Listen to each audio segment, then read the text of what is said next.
it's evil versus non-evil. And I think that is childish and a waste of time. Because, first of all, if Hitler says 2 + 2 is 4, it's still 4. It's not, you're not in American politics, it's like, oh, well, so if anything has to do with Trump, then it's evil or not, or the salvation. It's so ridiculously written out. But when I say that, I mean the successor to Biden, the current president, the current boy at the helm of empire, who is doing the bidding of the ruling class, right? That is essentially what is happening. It's not anything to do with Kamala, whatever her name was, however you're supposed to pronounce it. How it works is more about the gears, right? Not about the suit. And so here we are. That whole post-World War II thing worked great for a while, right? With Bretton Woods and the dollar and all this stuff.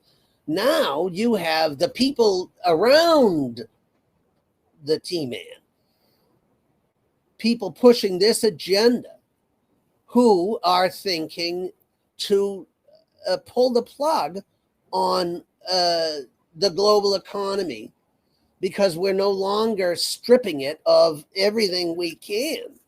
And so to go back to the 1920s, I guess, the tariffs, we have reciprocal and this one, that one. And the trouble, of course, is not that is intrinsically evil and therefore Trump is Satan. That's not the point. This is just letting a billionaire do what he wants with your money. That's the problem, not his specific ideas. The Democrats and liberals weren't any better at it either. And there's no alternative, and they have no idea of how to do it better.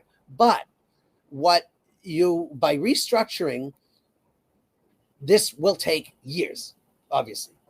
And it means millions of us will die because of a huge rise in prices, because of the increased confrontation between nations. All of this stuff is horrendously chaotic, and it's dangerous. That's why only someone whose mother is not on Social Security could do that. Let's just open all the doors. Wait, it's 0 outside. What are you saying? I know, but once the air gets flowing, it'll pick up the heat, the body heat of the people. That'll rise, and then if we're in the attic, it will probably be above 65, and it'll be just fine. Well, no, not my doors, because I don't think that's going to happen. I don't agree with your math, and that goes on. And so the other spider legs of that are that China is the main threat to the U.S. Well, not because Caesar wants our tin, but because they are going to disrupt American hegemonism. They are going to say, look, we're going to trade with them in rubles and win. Renminbi, we don't need that. We do not need your rules. What is it? The rules. It's not international law. They have to come up with their own words for everything. Rules-based international order. It's like they're doing a Fannie Farmer recipe and trying to sell it as Betty Crocker.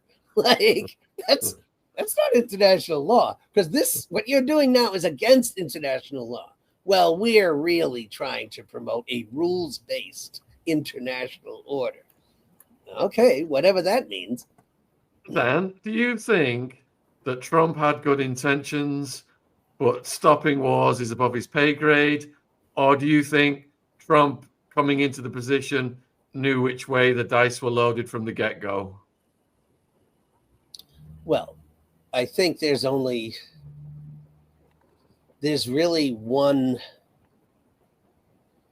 answer in American politics, American psyche, American recent history, and its role in geopolitics, and that is Israel. Is if, like I said about the card, or you can't pull out the card in the middle and say that this is now the only game we're playing. There are other cards, and the thing that gives away his cover about Ukraine, he doesn't care about peace in Ukraine. As you said, he wants to rake in more money to use to fight China and Iran, because of Palestine. Iran is a threat to Palestine, to Israel, to the Zionist project. And since he was the one who moved the embassy from Tel Aviv to Jerusalem, right? We've known forever that he was in the pocket of the Israeli lobby, and that there is no way to move forward with that in mind, because no other issue is not subject to it. It comes up. It came up when we're talking about Ukraine. It comes up when we're talking about anything. And so if he believes this strongly, and listen, okay, so he's a PR con man, right? He's just looking for votes. He's a narcissist. Fine. But you can say that all of that was for PR, but then he uses the same PR. His stuff about Palestine is just overtly racist and sickening. He comes out and tweets about how Gaza better be careful. This collective punishment, child murdering rhetoric, word for word. I mean, just constant and ongoing, like nothing ever changed. This is what I said in my last live stream. This is part of what the Russians are doing, is just reading the room. You read the room and say, okay, so you're saying you want to work with us? Okay. But you're saying this to Palestine, you're saying this to Iran, you're saying this to China, this to Venezuela, this to Panama, this to Denmark and Greenland. You're not a friend.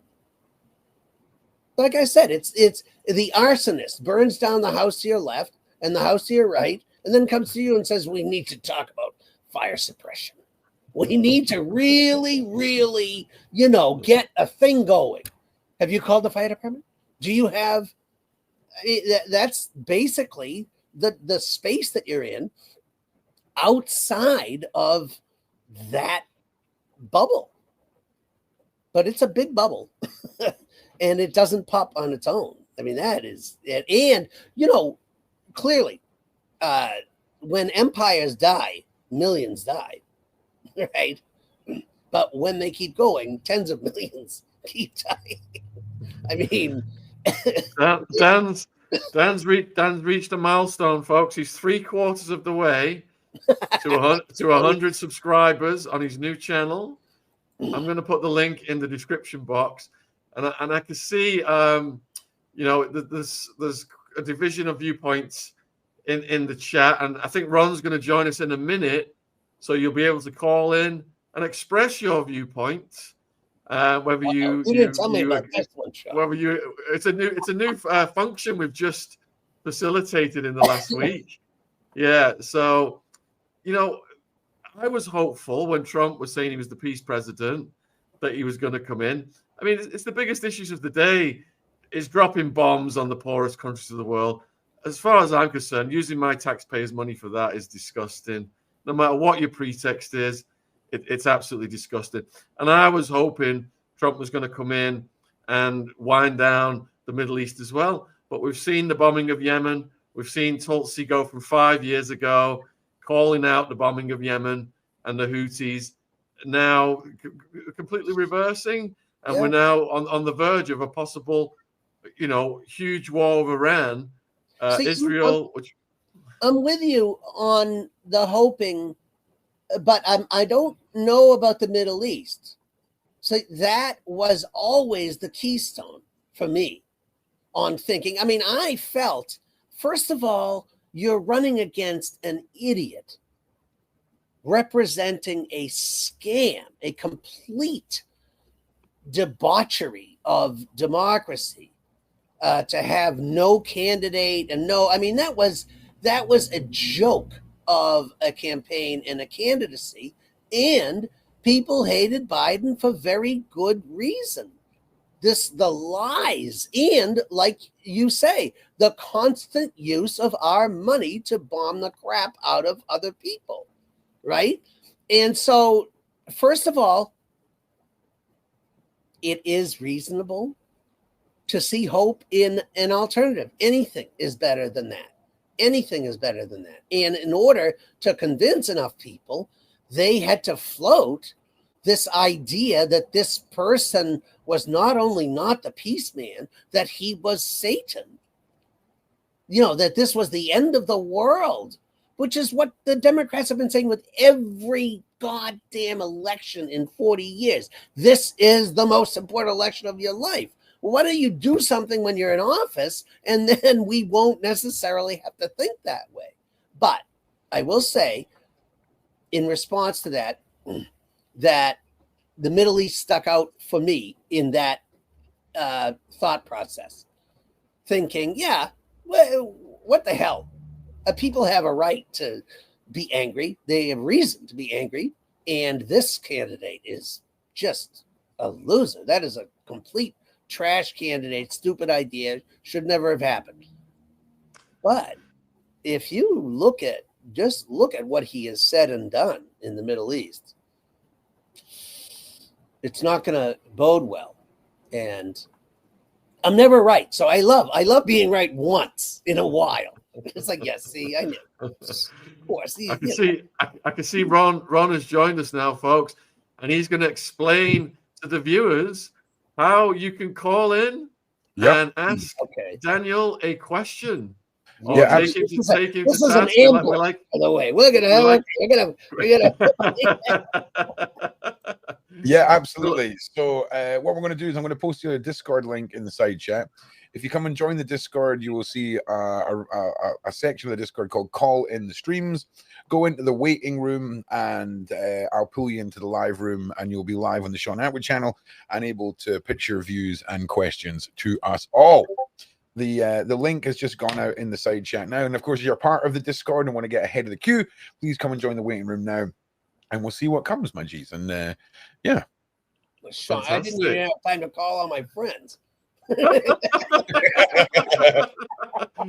While we're waiting for any call-ins, Dan, I'll get your opinion on this comment that's come in from Carl Hines. USA is shifting its focus towards a fight with China over Taiwan to protect the chip supply. Europe is getting ready for a potential fight against Russia. 400,000 Russian troops on the Belarusian border. What are your thoughts on that comment? Well, it's obvious, the thing about the chips in Taiwan. But if you sleep for more than like 4 to 5 hours a night, you miss a major and stunning accomplishment from China. You wake up and say, holy shit, they just made a sun? What are you talking about? So they just did nanometric, this just came out today. And I don't know enough about it. But the thing is that they are advancing fast enough to take back the chip market. And it it's not just about that. It's about many other markets, so that the idea of it being just about that is, I think, naive. Not naive or limited, I'd say. It's limited because this goes back to Chiang Kai-shek. This is 1947, 1949. It's not about chips, and it's about having a war, an island-based aircraft carrier close to the land of your main competitor. That's all it is. And there's nothing like it except for Soviet missiles in Cuba, right? Everyone thinks, oh my God, they were going to have missiles 90 miles away from our shores. It's unthinkable. Well, it was unthinkable to the Russians too, until the Americans put the same missiles in Turkey. They were already there. And the quiet part was way after the Cuban Missile Crisis, after everything settled, and at the signed, documented promise of secrecy, they took the missiles out of Turkey. So, I'm not just traveling the world for fun. I mean, I think that that's a reasonable comparison. What they want from Taiwan is to own Taiwan. Sorry, I guess, like, if you accuse us on this side, right, of being a broken record, then you have to look at the script, like we said, which has never changed. It's like, I sound like I'm giving the same response to the same imperialism time and again and again and again. Oh my God, last time you said that they didn't really care about Venezuela. They just wanted to kill Chavez. Yeah. Why did you find a flaw in that argument? I don't know what I'm supposed to say this time. I heard a few beeps. Does that mean, is anyone coming in? Ron, we got anyone? There's no one joined the waiting room just now. Okay. That doesn't mean that nobody will come in. And also, as well, depending on the audience, Discord can be a bit disfamiliar. You'll be pleased to know I am working on a second alternative route for the call-in section, which will run off an actual mobile number that's then routed into the sound mixer, which is way more traditional for people. You'll be able to just put the number in, and it just goes through. Okay. I'm not ready for any of them, so this is a glitch. I thank both of you. What about the second part of the comment? Yeah, I knew you were going to get to that. I don't know. 400,000 Russian troops on Belarusian border. Russia and Belarus are a united state. I mean, there's not. I mean, I'm not sure. Belarusian border with Russia, or the Belarusian border with Ukraine, or with Poland. I'm not exactly sure what the person means, because there is. Yes, there is a collective security arrangement and on the ground reality between Russia and Belarus.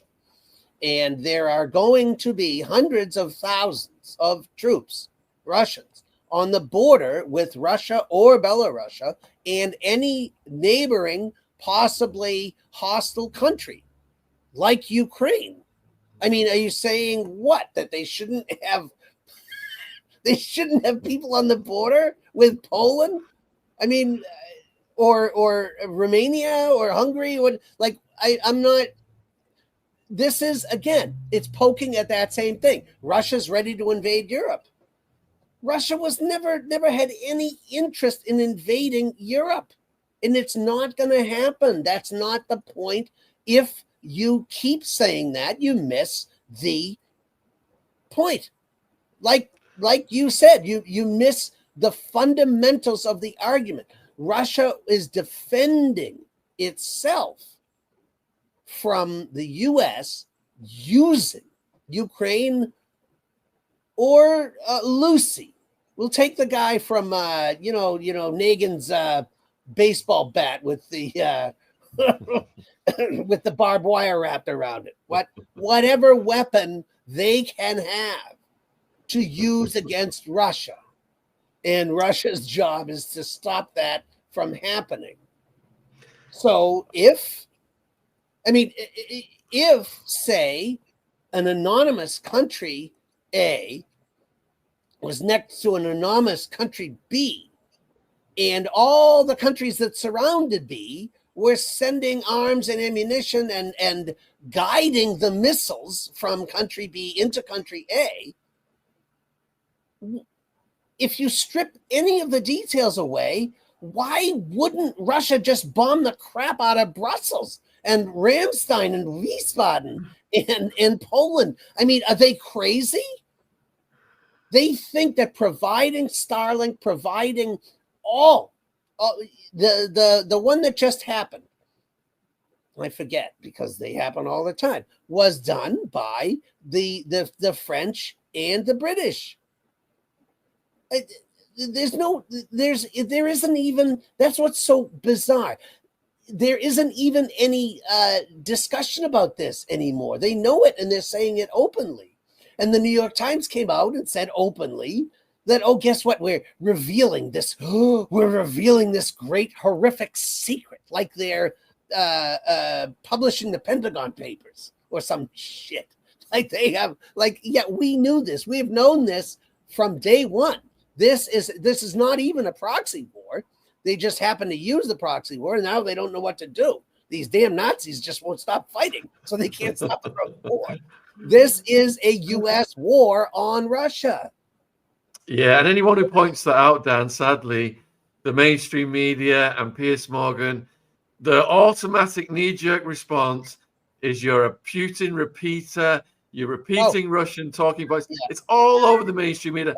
None of them give a rebuttal steeped in research. And let me just add that Dan speaks 5 languages.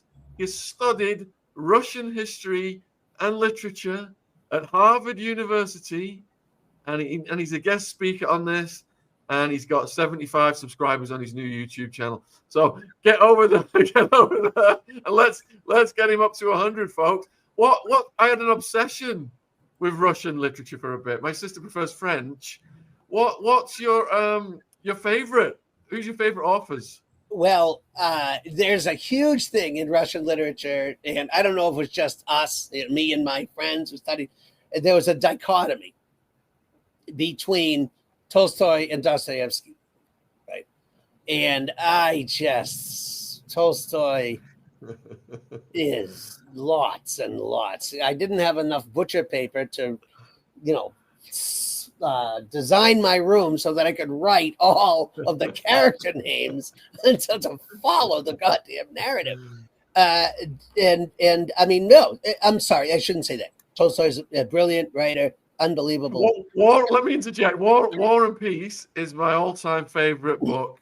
It was 1,444 pages when I read it, and just the scope, the characters. The scope, the characters, Sean. The scope and the characters, Sean. That's what I'm saying. I know that's mean. That is really mean. I love Pushkin. I love Dostoevsky because Dostoevsky was crazy, right? This is the development. This is like Edgar Allan Poe. This was that narrator. Prestuplenia i nakazania, the whole idea of crime and punishment. The idea of the superhero, the Superman, that a guy who goes and kills his neighbor, like the old lady there, and I love the cerebral. I love that, and that is as much Russian as Tolstoy. It's there. They are similar, and they're both part of the same cultural bed, and Pushkin as well. I fell in love with, but the thing is that it is broad.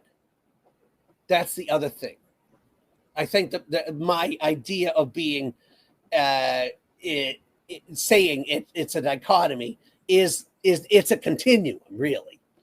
I don't really mean that about dichotomy, but it is a continuum.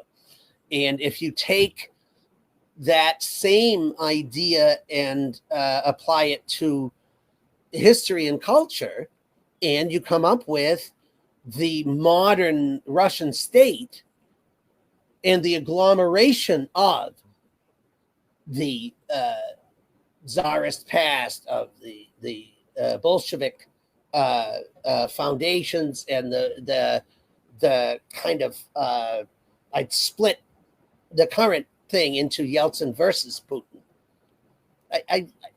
I learned that from my professors of dividing things by personality, and I think it's stupid, but it's an easy cut, right? The Yeltsin was owned by the West, and Putin was distancing from that. So you can find that in Russian history, literature, culture. That's why I loved being a double major like that, because without his history, it doesn't repeat, but it rhymes. What about Dostoevsky's reprieve from the death penalty at the last minute?